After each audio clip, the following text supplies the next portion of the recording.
Hello friends, welcome to SSC coaching centre. दोस्तों, आज के वीडियो में गणित के इंपॉर्टेंट प्रश्न देखेंगे। तो चलिए स्टार्ट करते हैं। पहला सवाल है, यदि एक भिन्न का अंश 10% तक बढ़ जाता है और हर है वो 12% तक घट जाता है तो नए अंश का मान 15/64 हो जाता है। मूल अंश पूछ रहा है क्या है। मूल अंश मतलब पहले वाला अंश। देखिए, अंश क्या होता है, कोई भी भिन्न में ऊपर वाली संख्या होती है अंश और नीचे वाली संख्या होती है हर। ठीक है। अब कोई भिन्न, एक भिन्न हमको नहीं पता है ना, तो मैं उसको x मान लेता हूं। ठीक है। और हर हमको नहीं पता, हर को हमने y मान लिया। उसने बोला है कि अंश का 10% बढ़ जाती है। अब अंश हमने क्या मान लिया, x। ये अपने आप में 100% होगा। इसका 10% बढ़ जाएगी तो कितना बढ़ जाएगी, ये 100% है अपने आप में। 10% बढ़ जाएगी तो 110 हो जाएगी। ठीक है। और यहां पे क्या है, हर 12% तक घट जाता है तो y मेरा अपने आप में 100% होगा और 12% घट जाएगा तो 100 में से 12 घट जाएगा तो 88 बचेगा। उसके बाद में क्या हो जाता है, नए अंश का मान 15/64 हो जाता है।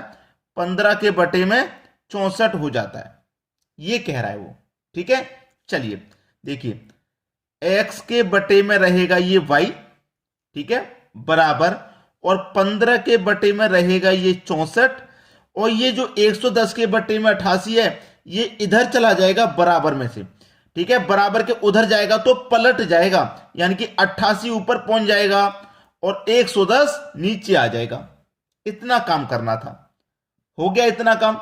चलिए अब इसको कटा लेंगे। किस संख्या से कट रहा है भाई, देखिए, अगर मैं इसको 5 से कटाऊं, 5 त्रिक का 15, और 5 से कटाऊंगा इसको तो कटेगा 5 दूने का 10, एक बचेगा 10, 5 दूने का 10, यानी कि 22 बार में ये कट जाएगा।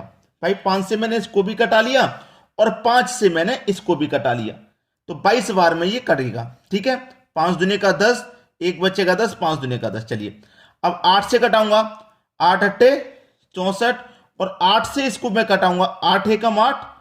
ठीक है, फिर से 8 एकम 8, यानी कि 11 बार में ये कट जाएगा। कट गया। अब देखिएगा, 11 दुने का ये 22 कट जाएगा, कट गया। 8 दुने का कितना हो गया, 16। ऊपर क्या बचा भाई, 3 बचा। नीचे क्या बचा, 16, यानी कि 3 के बट्टे में 16। ये आपके सवाल का बिल्कुल सही जवाब आ गया। तो मूल अंश क्या है, 3/16, जो कि हमारे डी ऑप्शन में दिया गया है। ये बिल्कुल सही आंसर हो गया। तो इस तरीके के प्रश्नों को आसानी से समझने के लिए थोड़ा सा फोकस कीजिए। एक बार जब कॉन्सेप्ट समझ में आ जाता है तो फिर सवाल आराम से बनते जाते हैं। चलिए अब देखेंगे अगला सवाल। अगला सवाल है, यदि एक भिन्न का अंश 400% बढ़ जाता है तो कोई हर 25% तक बढ़ जाता है। नया भिन्न 2/3 हो जाता है। मूल अंश क्या है, पहले वाला अंश क्या है। क्या होता है, मैंने आपको बताया है, अंश के बटे में हर होता है। ठीक है। अब अंश यहां पे हमें पता है, नहीं पता तो x मान लेंगे, हर भी नहीं पता उसे y मान लेंगे। उसने कहा है कि अंश में 400% तक बढ़ जाता है। देखिए, अपने आप में जो अंश है वो 100 है और 400 बढ़ जाता है तो 100 में 400 जोड़ देंगे, इसका मतलब 500 हो जाएगा। ठीक है। और यहां पे हर में क्या कहा गया, 25% तक बढ़ जाता है। ठीक है, कितना बढ़ जाता है भाई, 25% तक बढ़ जाता है। अब देखिएगा, 25% तक हमारा बढ़ जाता है तो ये हमारा अपने आप में क्या होगा, 100 होगा। 25 नहीं 250 है, सॉरी 25 नहीं 250। तो ये अपने आप में 100 होगा और 250 बढ़ जाएगा तो कितना हो जाएगा, 350 हो जाएगा। ठीक है। उसके बाद में नया भिन्न हो जाता है 2 के बटे में 3। पहले के जैसे ही सॉल्व कर लेना। x के बटे में y आ गया, बराबर में 2 के बटे में 3 आ जाएगा, और ये 500 के बटे में 350, ये बराबर के इधर जाएगा तो पलट जाएगा, यानी कि 350 चला जाएगा ऊपर और 500 आ जाएगा नीचे। चलो कटा दो, एक जीरो से मैं यहां पे एक जीरो कटा दूंगा, कटा दिया।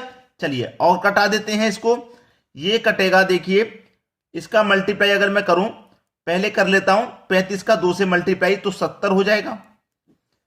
3 का मल्टीप्लाई 50 से कर देता हूं, 150 हो जाएगा। ठीक है, जीरो से कट गया जीरो, तो 7 के बटे में कितना बचा, 15।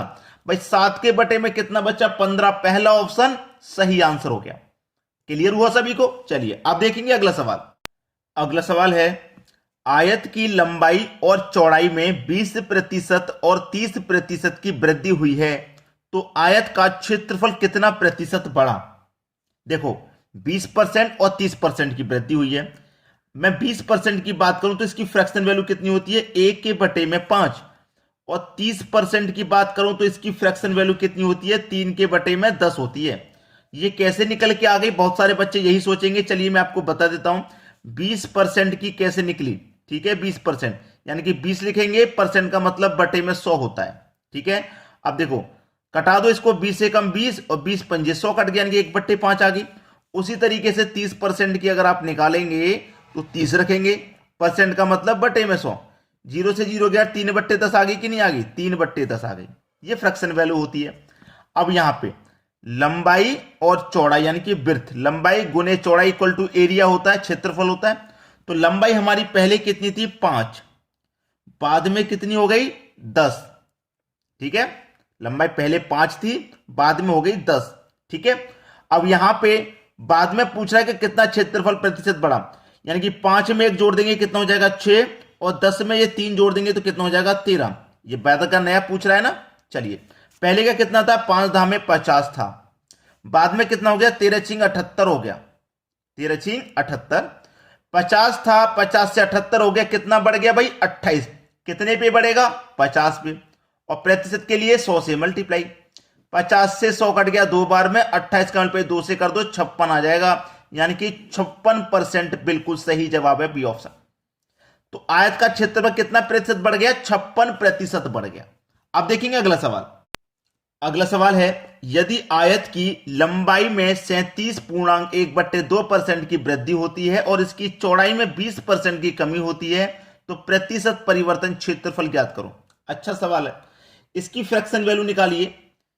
37.1/2% की जो फ्रैक्शन वैल्यू होती है 3/8।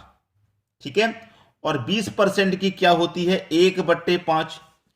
ठीक है, लंबाई गुने चौड़ाई इक्वल टू एरिया होता है।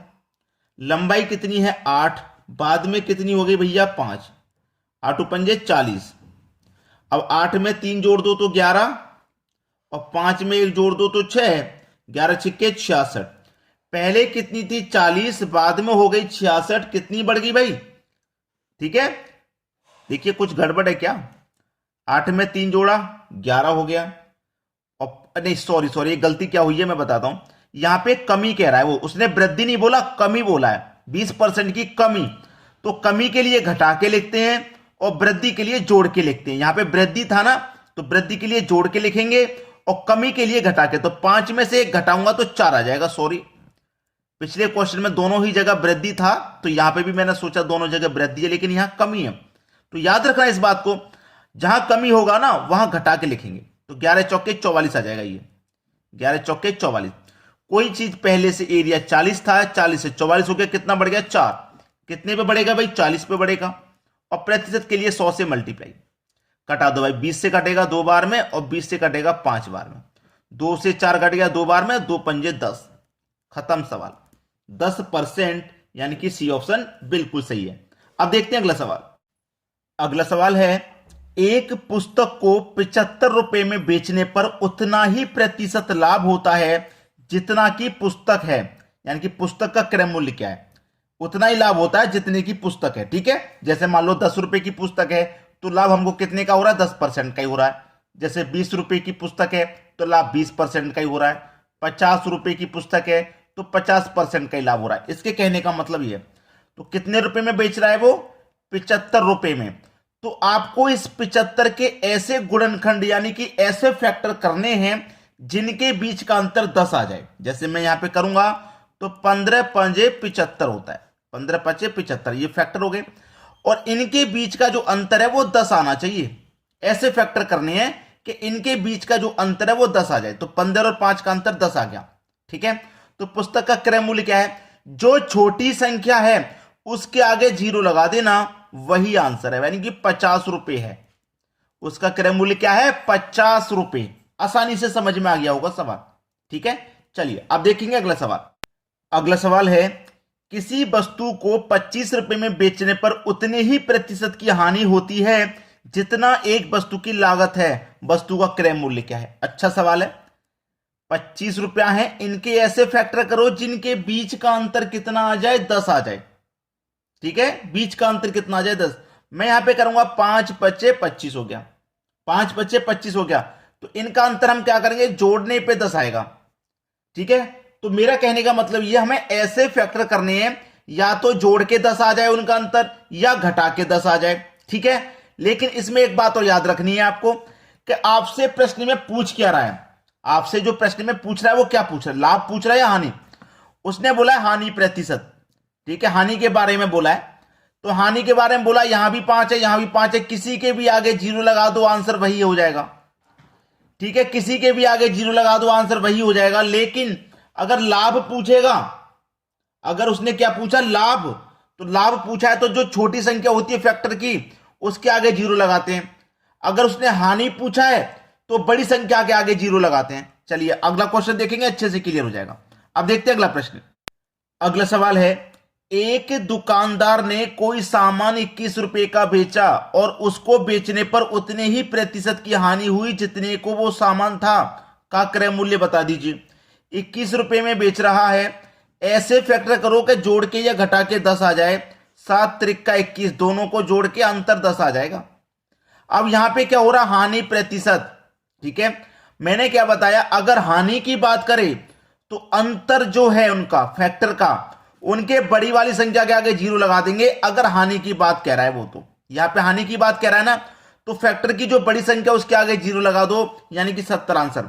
अगर यहां पे लाभ कह देता, हानि की जगह वो लाभ कहता, तो लाभ कहता तो छोटी संख्या के आगे 0 लगाते हम। बात क्लियर हो गई, अच्छे से समझ में भी आ गया होगा। तो बस एक काम कर दो आप हमारा, कि वीडियो को शेयर और लाइक। ठीक है, वीडियो शेयर और लाइक ये काम जरूर कर दिया करें। ठीक है दोस्तों, धन्यवाद।